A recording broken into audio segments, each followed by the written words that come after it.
Being born and raised as a Muslim, I think that I really took advantage of that privilege by not being the best version of me possible.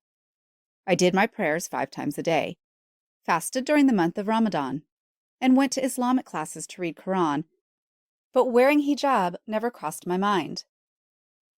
Personally, I saw it as attire that I would only wear once I was much older, like my mother.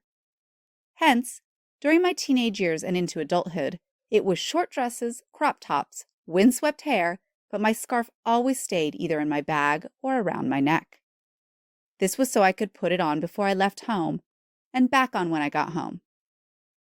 Sadly, I adopted that thought that my faith was in my heart, not on my head, to justify not wearing my hijab or dressing modestly.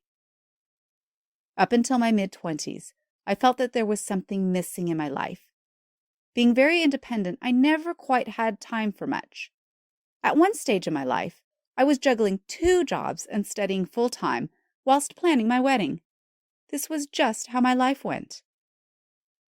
Even once I got married, I still had this void in my soul.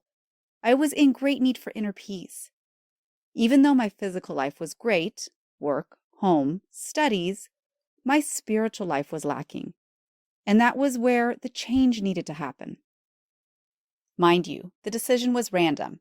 At the time, I was watching funny YouTube videos when I just started looking for women's hijab stories. I was totally mind blown. Many of the stories were from successful career women, wives, mothers, daughters, who all had this glow of peace on their faces. That evening, I told my husband my decision to want to wear the hijab.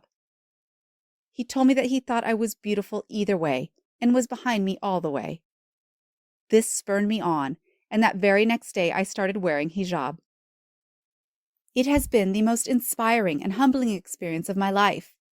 Working in construction, which is a very male-dominated field, I expected some form of backlash. Instead, I was being treated with such an enormous amount of respect. I will be honest and say that sometimes it's tough, especially summertime in South Africa. However, I am going on to almost a year as a hijabi, and I don't regret it for a moment. My life is now the calm in the storm, and I have found inner peace. Wishing all the sisters the best in their journey to hijab, because it truly is an amazing experience.